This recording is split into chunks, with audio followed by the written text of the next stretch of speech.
الحمد للہ رب العالمین وبہ نستعین اما بعد فقد قال اللہ تعالی فی القرآن المجید والفرقان الحمید اعوذ باللہ من الشیطان الرجیم بسم اللہ الرحمن الرحیم ما یأتیہم من رسول الا کانوا بہ یستہزئون صدق اللہ العظیم۔ محترم ناظرین، آج میری گفتگو کا عنوان ہے گستاخ رسول کی سزا۔ ادھر چند دنوں سے ایک سلگتا ہوا موضوع بنا ہوا ہے یہ، اور اکثر خطبہ اور علماء اور صلحاء اور عظماء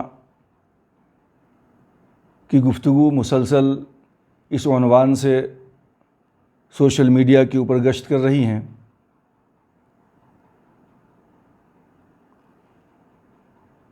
اور اس کا اثر، اس کا امپیکٹ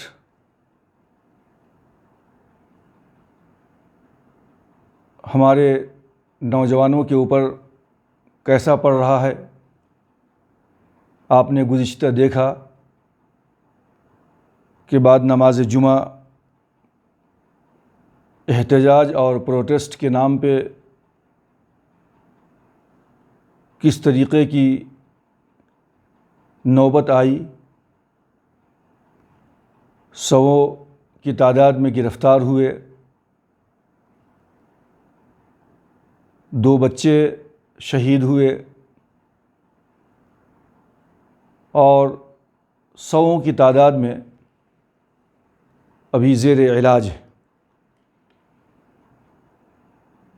ان نوجوانوں کے خلاف بہت ہی سخت قسم کی دھارائیں لگائی گئیں،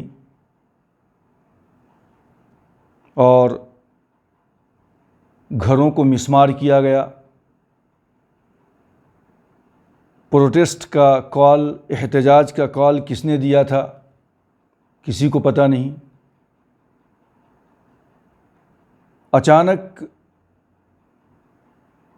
بھیڑ کا جمع ہونا، بغیر کسی نظم و ضبط کے، بغیر کسی ایک معتبر تنظیم اور جماعت کے کال کے بغیر اس طرح روڈ کے اوپر آ جانا اور اغیار کو مزید سازش کرنے کا موقع دینا، یہ نوجوانوں کسی بھی طرح صحیح نہیں ہے۔ میں نے کہا تھا کہ میری گفتگو کا عنوان ہے گستاخ رسول کی سزا۔ اب ہر جگہ پہ یہی گفتگو سن رہے ہیں کہ جو ہے سر تن سے جدا۔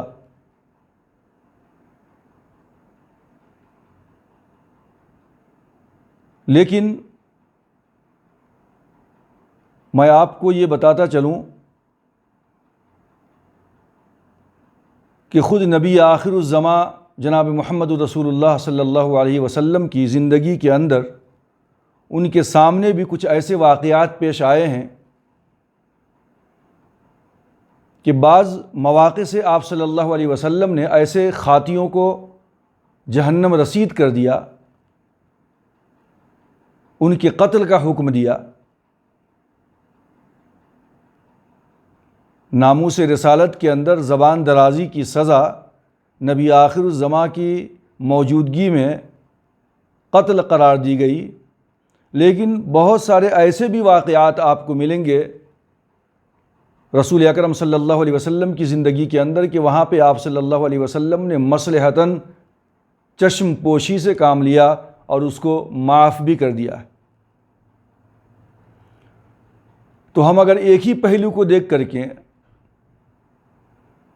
جوش اور جذبے کے اندر آ کر کے اور جوشیلی تقریر سن کر کے بغیر کسی نظم و نسق کے روڈ پہ آ جائیں، پروٹیسٹ کریں اور خود نقصان اٹھائیں،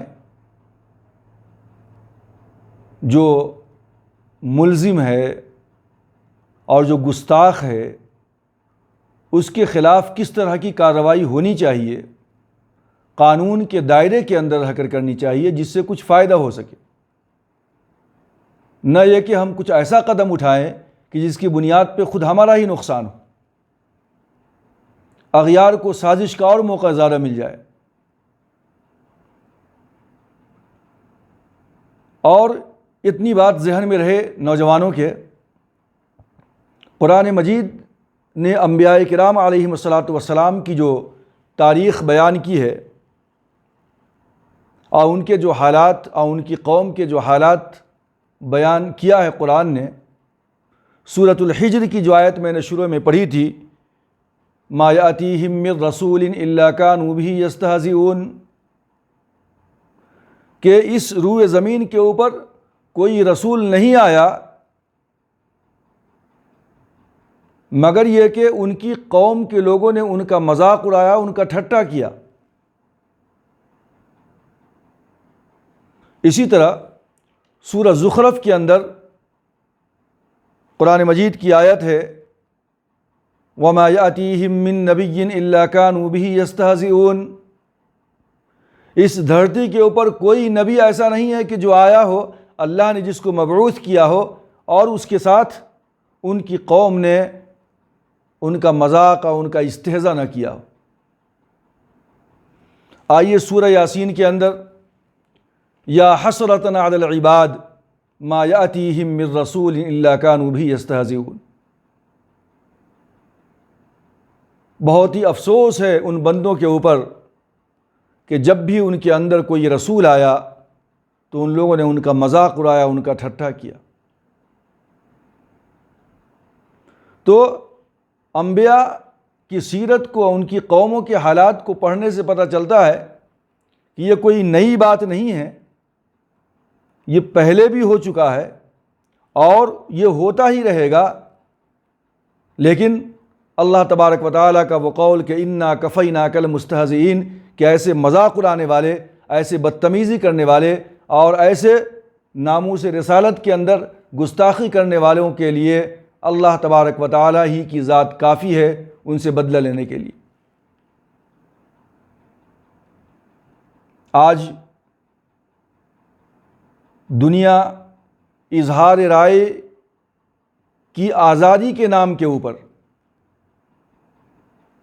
مذہب کے اسپریچول لیڈر کے خلاف زبان درازی کرتے ہیں۔ اظہار رائے کی آزادی کا صحرا بھی اسلام کے سر ہی جاتا ہے، لیکن آج کی جو اظہار رائے کی آزادی ہے اور اسلام نے جو اظہار رائے کی آزادی دی تھی، دونوں میں بہت بڑا فرق ہے۔ آج کی اظہار رائے کی آزادی میں کوئی کسی کے اوپر، کسی کے دامن کو داغدار اور اس کی عزت و آبرو کو تار تار کرنے کی کوشش کرتا ہے۔ سب سے پہلے حضرت عمر فاروق رضی اللہ تعالی عنہ کی اس واقعے کو آپ ذہن میں رکھیں کہ کہیں سے کپڑا آیا تھا، صحابہ میں تقسیم ہوا، کپڑا اتنا کم تھا کہ نہ حضرت عمر فاروق رضی اللہ عنہ کا پورا کرتا بن رہا تھا اور نہ ان کے بیٹے عبداللہ ابن عمر رضی اللہ عنہ کا پورا قمیض بن رہا تھا، لہٰذا حضرت عبداللہ ابن عمر نے اپنے باپ حضرت عمر ابن خطاب کو اپنے حصے کا کپڑا دے دیا اور حضرت عمر فاروق نے پورا کپڑا سلا لیا۔ اب مجمع کے اندر خطاب کر رہے ہیں اور 80 سال کا بوڑھا کھڑا ہو کر پوچھتا ہے کہ او عمر، پہلے اس بات کا جواب دو کہ ہم سب کو جو کپڑے ملے ہیں اس کے اندر تو ہماری قمیض مکمل نہیں ہو سکی، لیکن تمہاری قمیض مکمل کیسے ہو گئی؟ تم نے زیادہ کپڑا لے لیا، اس کا جواب دو۔ حضرت عبداللہ ابن عمر رضی اللہ عنہ کھڑے ہوتے ہیں اور جواب دیتے ہیں کہ مسئلہ یوں ہے کہ نہ میرا کپڑا بن رہا تھا نہ والد محترم کی پوری قمیض بن رہی تھی، لہٰذا میں نے اپنا کپڑا والد محترم کو دے دیا، اس طریقے سے والد محترم کی پوری قمیض بن گئی۔ سوال کس سے ہو رہا ہے؟ وقت کے پرائم منسٹر سے ہو رہا ہے، وقت کے وزیر اعظم سے ہو رہا ہے، خلیفہ وقت سے ہو رہا ہے کہ آج دنیا اس کی مثال پیش کر سکتی ہے؟ سوال ہی پیدا نہیں ہوتا۔ آج اب ہم حضرت عمر فاروق کی اس واقعہ کو ہم یاد کریں اور ہم جو ہے اہل فارس اور اہل روم کے حالات کو پڑھیں۔ وہاں کیا تھا؟ بادشاہ خدا کا دوسرا روپ ہوا کرتا تھا۔ بادشاہ نے جو حکم نامہ جاری کر دیا وہ گویا کہ ایک خدائی حکم کا درجہ رکھتا تھا، کوئی اس کی مخالفت نہیں کر سکتا تھا، کوئی سوال نہیں کر سکتا تھا، کوئی زبان درازی نہیں کر سکتا تھا۔ یہ حالات تھے اہل روم کے، اہل ایران کے، اور جو یونان کے اہل کلیسا تھے ان کا کیا عالم تھا؟ انہوں نے تو اپنے آپ کو خدا کا درجہ دے رکھا تھا۔ یونان کے اندر اہل کلیسا کی جانب سے کوئی حکم اگر آ جائے تو اس کے حکم کو نہ ماننا، اس کی مخالفت کرنا گویا کہ اپنے موت کا پروانہ تیار کر لینا تھا۔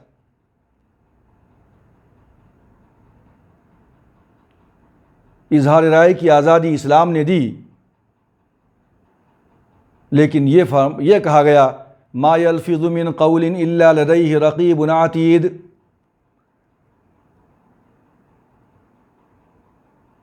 زبان سے بندے مومن کے کوئی لفظ نہیں نکلتا مگر یہ کہ الا لدیہ رقیب عتید، اس کے پاس ایک رقیب، ایک نگران، عتید تیار ہوتا ہے لکھنے کے لیے۔ جو کچھ زبان سے نکالتے ہو تم وہ اللہ تبارک و تعالیٰ کے پاس ریکارڈ ہو جاتا ہے۔ یہ حد ہے، یہ باؤنڈری ہے کہ تمہیں کیا بولنا ہے، کیا نہیں بولنا ہے۔ یا ایھا الذین آمنوا اجتنبوا کثیرا من الظن ان بعض الظن اثم ولا تجسسوا ولا یغتب بعضکم بعضا، اے ایمان والو بہت سارے غلط گمان سے بچا کرو، بعض گمان گناہ کا درجہ رکھتے ہیں۔ ولا تجسسوا، اور کسی کی ٹوہ میں نہ لگا کرو، کہاں جاتا ہے، کہاں اٹھتا ہے، کیا کرتا ہے۔ ولا یغتب بعضکم بعضا، اور ایک دوسرے کی غیبت، ایک دوسرے کے پیچھے بیک بائٹنگ مت کیا کرو، بیک بائٹنگ نہ مت کیا کرو۔ یہ قرآن کا حکم ہے۔ اظہار رائے کی آزادی بھی ہے لیکن کچھ حدود اور قیود بھی ہیں کہ کیا کرنا ہے اور کیا بولنا ہے، اور اس کا اثر اتنا زیادہ ہے الحمدللہ کہ کوئی بھی مسلمان کسی بھی اپنے مذہب کے علاوہ کسی بھی دیگر مذاہب کے اسپریچول لیڈر کے خلاف کوئی بھی زبان درازی کرنے کی جرات نہیں کرتا۔ لیکن اس وقت جو حالات پیش آئے اور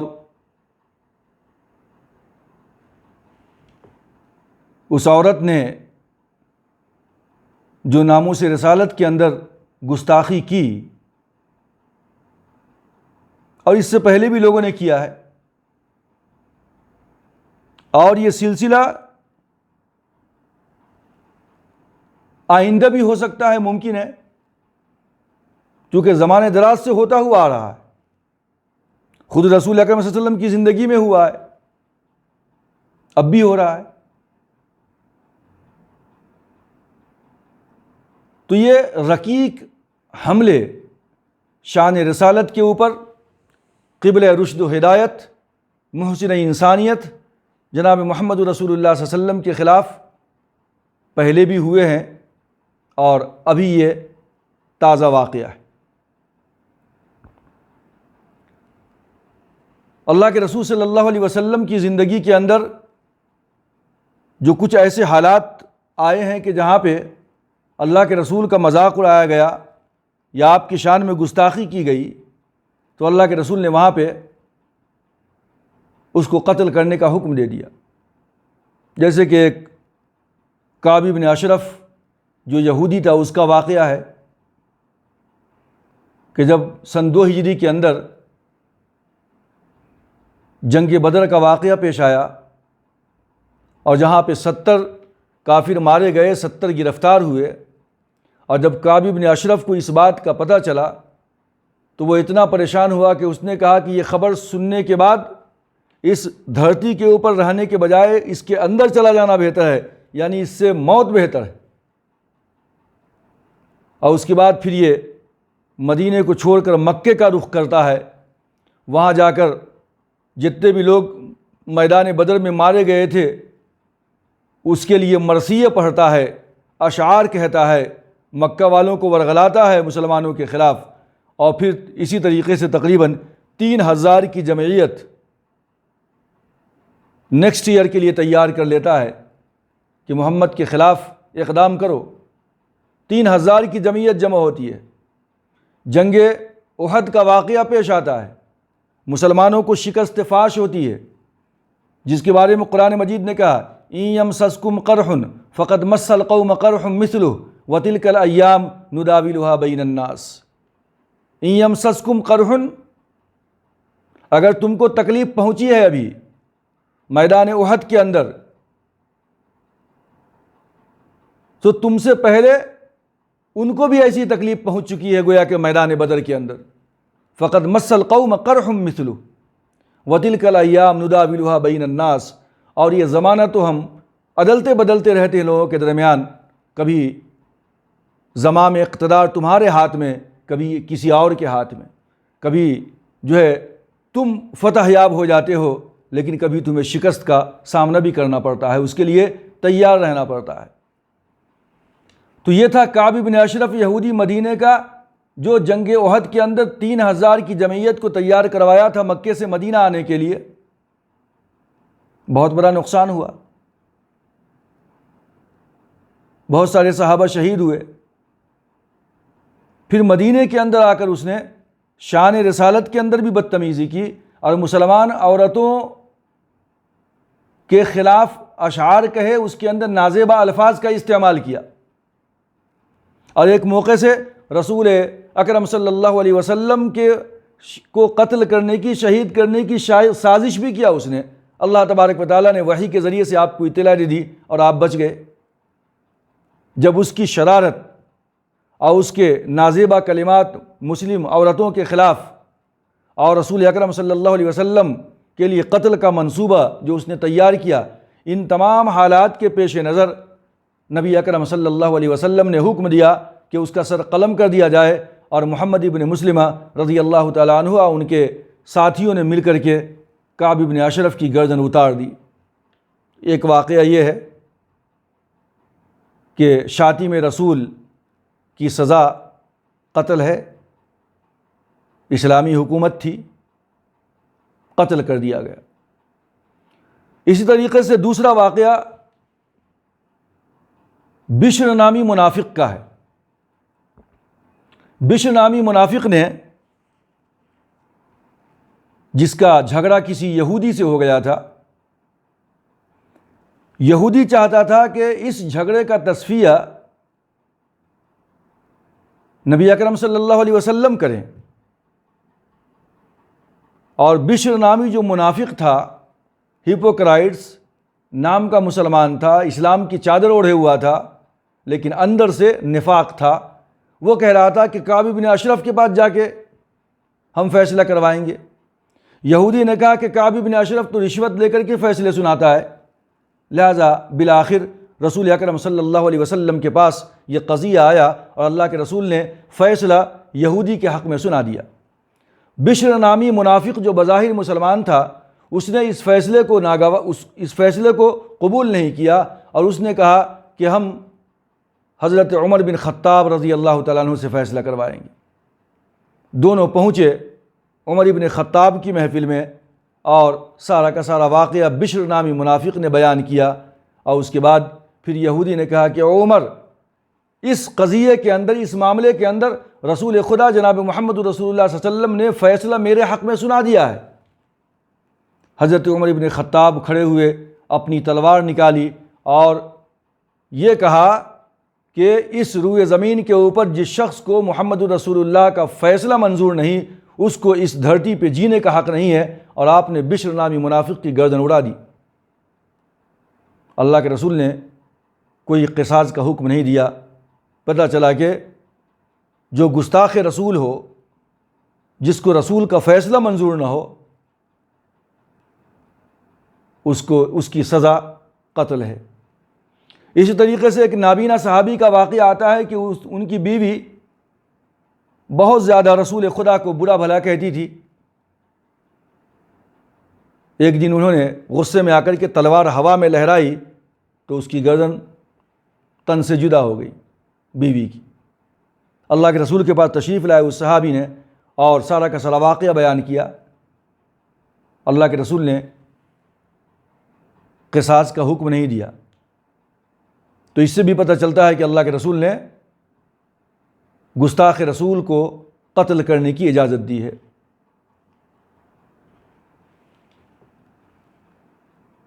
اب ایک پہلو تو یہ ہے کہ اسلامی حکومت ہے، زمام اقتدار خود رسول اکرم صلی اللہ علیہ وسلم کے ہاتھ کے اندر ہے، اور اللہ کے رسول صلی اللہ علیہ وسلم نے گستاخ رسول کو قتل کرنے کا حکم دیا۔ لیکن وہیں کچھ ایسے واقعات بھی ہیں کہ جہاں اللہ کے رسول نے چشم پوشی سے کام لیا، وقت اور حالات کی نزاکت کے پیش نظر آپ نے مصلحت کے پہلو کو اختیار کیا ہے۔ آپ کو میں ایک دو ایگزامپل دیتا چلوں۔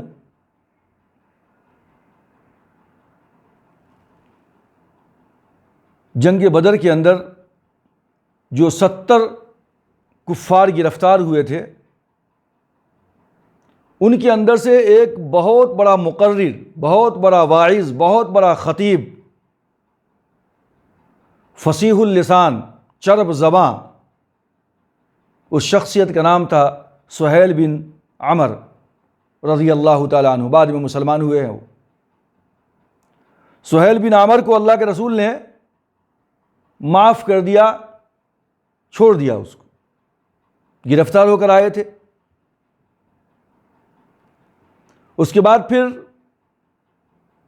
یہ جب مدینہ گئے سہیل بن عمر، تو پھر یہ جنگ احد کے اندر بھی لوگوں کو ورغلایا آنے کے لیے۔ 2 ہجری میں بدر، 3 ہجری میں جنگ احد،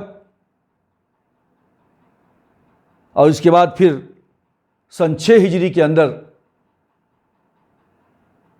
صلح حدیبیہ کا واقعہ پیش آیا۔ اللہ کے رسول اپنے صحابہ کرام کے ساتھ، جس کی تعداد 1300 سے 1500 کے آس پاس تھی، یا بعض جگہوں پہ 1400، عمرہ کرنے کے ارادے سے نکلے تھے۔ مکہ والوں کو پتہ چلا تو راستے میں آ گئے روکنے کے لیے۔ حدیبیہ ایک کنویں کا نام ہے، ایک گاؤں ہے، وہاں پہ ایک درخت تھا اور اس کے نیچے آپ بیٹھے تھے۔ وہاں پہ جو بیعت ہوئی ہے، ان الذین یبایعونک تحت الشجرہ، وہ درخت کے نیچے۔ تو وہاں پہ جو دونوں گروپ کے اندر، یعنی پروفٹ محمد صلی اللہ علیہ وسلم، صحابہ کرام، اور اس کے بعد جو کفار کی جماعت تھی مکے سے آئی ہوئی، دونوں میں صلح ہوئی۔ 10 سال کا معاہدہ ہوا کہ کوئی جنگ ہم آپس میں نہیں کریں گے۔ بعض باتیں ایسی تھی جو صحابہ کرام کو ناگوار گزرتی تھی، جیسے کہ اگر کوئی مکے سے مسلمان ہو کر مدینہ آ جائے تو ہم اس کو واپس لے لیں گے۔ کوئی مدینے سے مکہ واپس آنا چاہے تو اس کو آپ آنے دیجئے، اس کو روک نہیں سکتے آپ۔ اب وہاں پہ جو بہت ساری اور بھی باتیں تھیں معاہدے کی، کچھ شرائط تھیں۔ جب یہ صلح نامہ تیار ہو گیا، لیکن صلح نامہ کی شروعات کرنے سے پہلے عربوں کا دستور تھا کہ وہ لکھتے تھے بسمک اللہم، لیکن حضرت علی رضی اللہ تعالیٰ عنہ نے وہاں پہ بسم اللہ الرحمن الرحیم لکھا۔ یہی سہیل بن عمر کہ جس کو اللہ کے رسول نے معاف کر دیا تھا، میدان بدر میں گرفتار ہوئے تھے، جنگ احد کے اندر آئے، پھر اس کے بعد یہی سہیل بن عمر سب سے پہلے اعتراض کرتے ہیں کہ او علی، عربوں کے دستور کے مطابق بسم کا اللہم لکھو، یہ رحمان اور رحیم کو، اللہ کو ہم جانتے نہیں ہیں۔ اللہ کے رسول نے فرمایا کہ سہیل بن عمر جیسا کہتے ہیں ویسا ہی کرو، بسم کا اللہم لکھو۔ صلح نامہ تیار ہو گیا اور آخری کے اندر محمد رسول اللہ صلی اللہ علیہ وسلم لکھا گیا، گویا کہ دستخط تھی، فریقین کی دستخط ہونا تھا اس پہ۔ یہی سہیل بن عمر اٹھ کھڑا ہوتا ہے اور کہتا ہے کہ ہم محمد کو جانتے ہیں ابن عبداللہ کے نام سے، ہم محمد ابن عبداللہ کو تو جانتے ہیں، وہ محمد جو عبداللہ کا بیٹا ہے، لیکن محمد کوئی رسول اللہ ہے، اللہ کا رسول ہے، ہم اس کو نہیں جانتے۔ گویا کہ رسول کی رسالت کا انکار اس طریقے سے کر رہا ہے، بدتمیزی کے ساتھ۔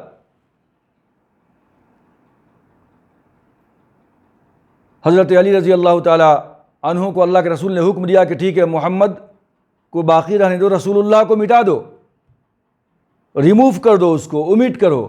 حضرت علی رضی اللہ عنہ نے فرمایا کہ یہ مجھ سے نہیں ہو سکتا، تو اللہ کے رسول نے فرمایا کہ ٹھیک ہے، میری انگلی رکھو کہ کس مقام پہ رسول اللہ لکھا ہوا ہے، میں خود مٹاؤں گا۔ چنانچہ اللہ کے رسول صلی اللہ علیہ وسلم کی انگلی پکڑ کر حضرت علی کرم اللہ وجہہ نے رسول اللہ کے اوپر رکھا اور اللہ کے رسول نے خود رسول اللہ کو مٹایا۔ اب یہ سہیل بن عمر ہیں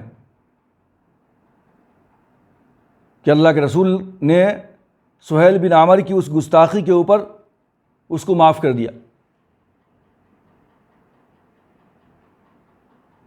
دو تین مرتبہ اللہ کے رسول نے اسی طریقے سے سہیل بن عمر کو معاف کر دیا، چھوڑ دیا، اور اس کا نتیجہ یہ نکلا کہ اللہ کے رسول کے اس برتاؤ اور اس اخلاق اور اس مہربانی کی وجہ سے وہ دامن اسلام سے وابستہ ہوئے اور اپنی خطابت اور اپنی زور زباں کی بنیاد پہ انہوں نے اسلام کو پھیلانے میں بہت بڑا کارنامہ انجام دیا۔ اسی طرح جب ہم غزوہ بن المستلق، غزوہ مریسی کو ہم پڑھتے ہیں تو پتہ چلتا ہے کہ وہاں پہ انصار اور مہاجرین کے درمیان پانی کے معاملے میں جو نزاع پیدا ہو گیا تھا، اس گروہ کے اندر عبداللہ ابن ابی ابن سلول بھی مدینہ کا رئیس المنافقین تھا۔ ایک حضرت عمر بن خطاب رضی اللہ تعالیٰ عنہ کا غلام اور دوسرا قبیلہ بنو خزرج کا ایک آدمی جس کا نام سنان تھا۔ عمر بن خطاب کے غلام کا نام جہجاہ تھا۔ جہجاہ نے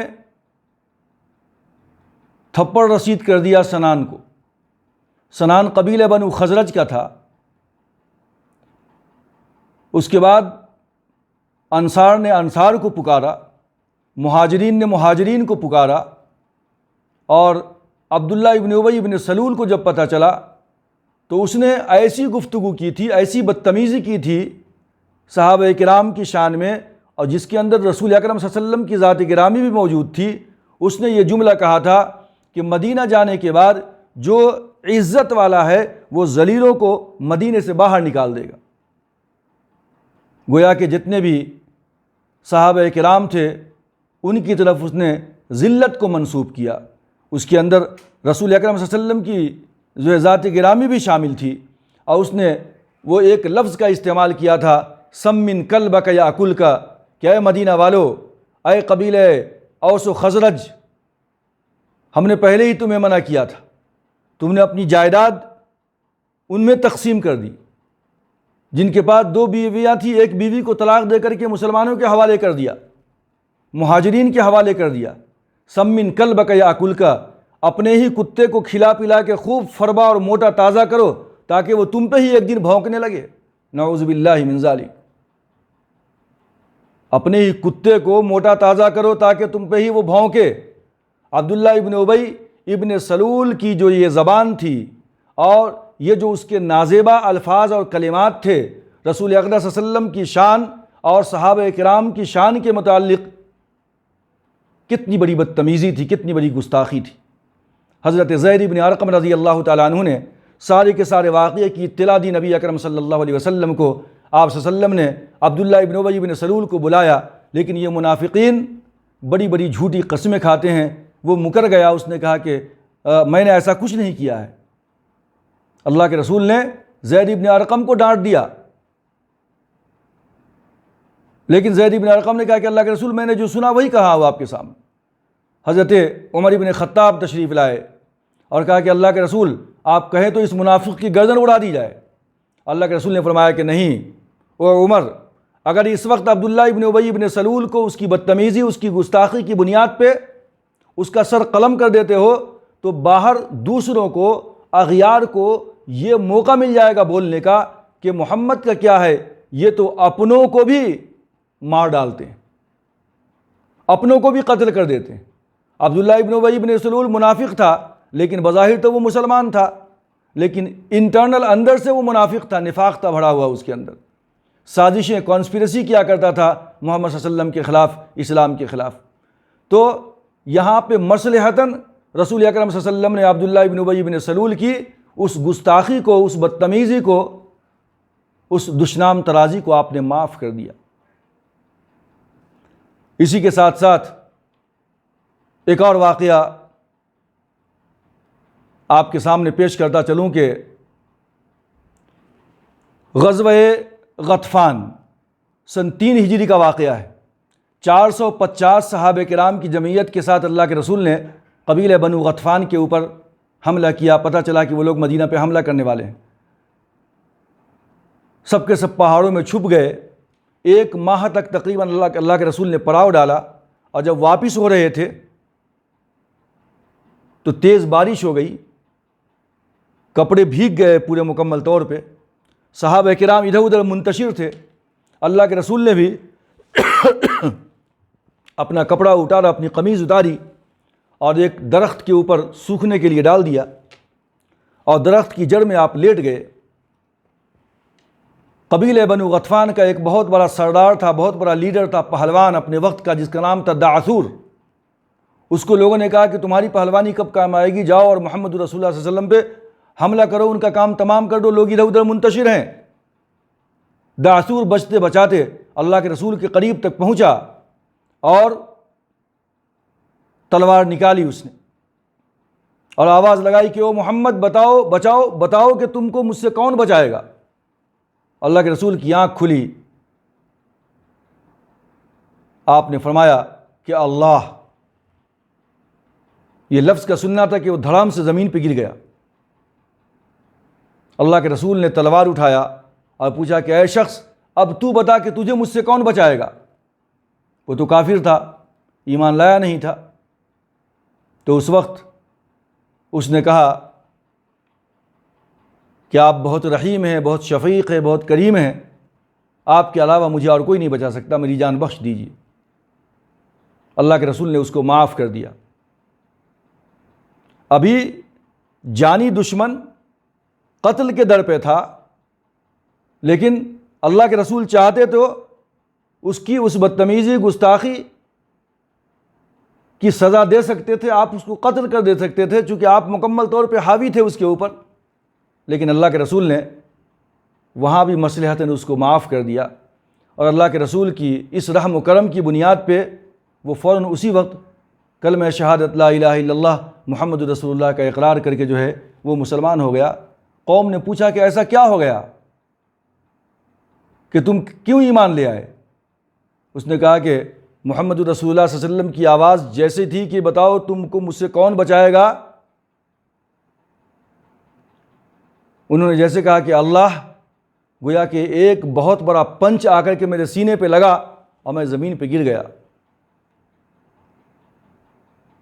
جب میں نے جان لیا کہ یہ شخص جس چیز کا دعویٰ کر رہا ہے اس میں سچائی ہے، ایک طاقت ہے کہ اس کی وجہ سے میرے سینے کے اوپر اس طریقے کا پنچ لگا اور میں نے ان کو پہچان لیا۔ اے میری قوم کے لوگو، تم سب کے سب بھی ایمان لے آؤ۔ اللہ کے رسول کے اس معافی کی وجہ سے بہت سارے لوگ قبیلہ بنو غطفان کے اسلام کے اندر داخل ہوئے۔ تو یہ ایسے واقعات تھے کہ جہاں کبھی اللہ کے رسول نے شان رسالت میں گستاخی کرنے والوں کو معاف بھی کر دیا، اور بعض مواقع سے اللہ کے رسول نے ان کو قتل کرنے کا حکم بھی دیا۔ پتہ چلتا ہے کہ اگر اسلامی حکومت نہیں ہے تو وہاں پہ زیادہ سے زیادہ احتیاط کی اور صبر اور عزم و استقلال کی اور تقویٰ کی اور ہمت کی ضرورت ہے۔ اگر ایسے حالات پیدا ہو جائے تو جوش و جذبہ سے کام لینے کے بجائے آدمی دور اندیشی سے کام لے، مصلحت سے کام لے۔ آپ کے سامنے بنو امیہ کی تاریخ کا واقعہ موجود ہے۔ آپ جانتے ہیں کہ اسپین کے اندر اندلس میں مسلمانوں نے 800 سال یا 900 سال تک حکومت کیا ہے۔ اہل اسپین اور مسلمانوں کے درمیان اس طریقے سے بھائی چارگی تھی، رواداری تھی، محبت تھی کہ مسلمانوں کے اخلاق و کردار کو دیکھ کر وہ بڑی تعداد میں اسلام قبول کر رہے تھے۔ اچانک ایسا کیا واقعہ پیش آ گیا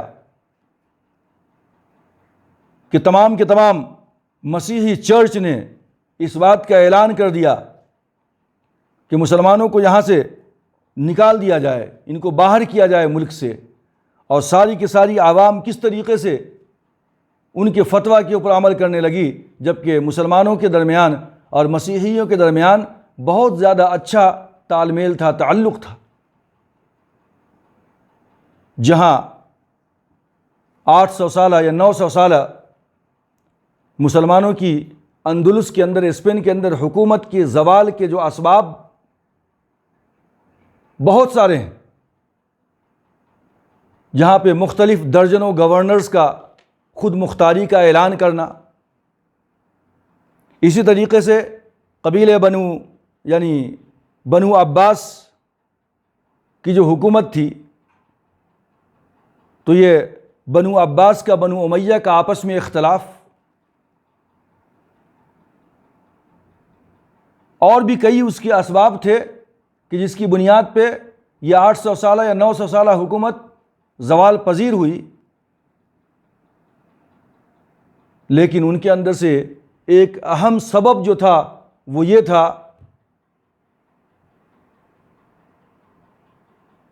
کہ اہل کلیسا، پوپ اور چرچ کو بڑا تعجب ہو رہا تھا کہ مسلمان آخر اس طریقے سے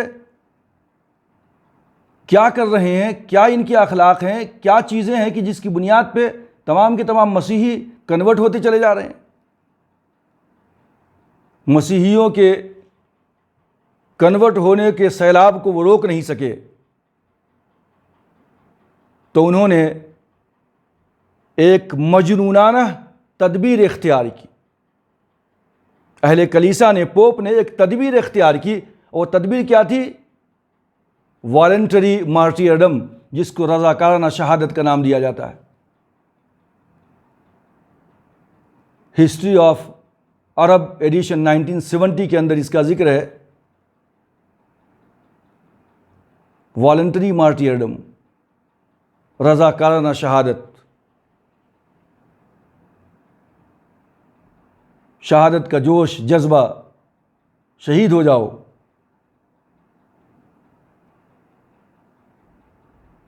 یہ حربہ استعمال کیا مسلمانوں کے خلاف۔ انہوں نے مسلمانوں کی نفسیات کو پڑھا تھا۔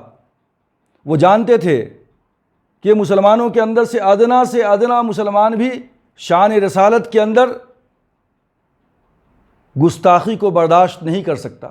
ان کو معلوم تھا کہ اگر شان رسالت کے اندر، ناموس رسالت کے اندر کوئی گستاخی کرتا ہے تو اس کی سزا مسلمانوں کے پاس قتل ہے، لہٰذا علی الاعلان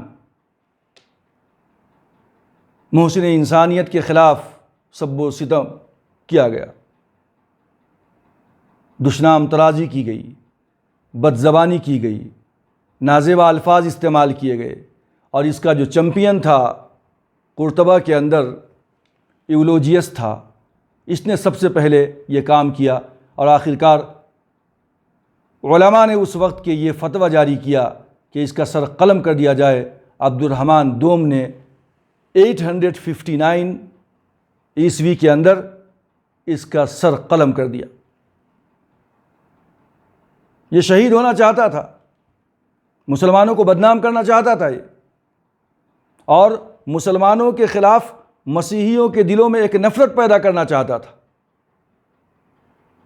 اس نے شہادت دے دیا۔ اس طرح عبد الرحمن دوم نے اس کا قتل کروا دیا، اور یہاں تک کہ یکے بعد دیگرے لوگ آتے رہے، شان رسالت میں گستاخی کرتے رہے، بدتمیزی کرتے رہے، اور بادشاہ وقت اس وقت کے علماء کے فتویٰ کے مطابق ان کا سر قلم کرتے رہے، یہاں تک کہ 9ویں صدی عیسوی کے آتے آتے تقریباً 53 مسیحیوں کا قتل کیا جا چکا تھا، ان کا سر تن سے جدا کیا جا چکا تھا۔ کس بنیاد پہ؟ کہ انہوں نے شان رسالت کے اندر گستاخی کی تھی۔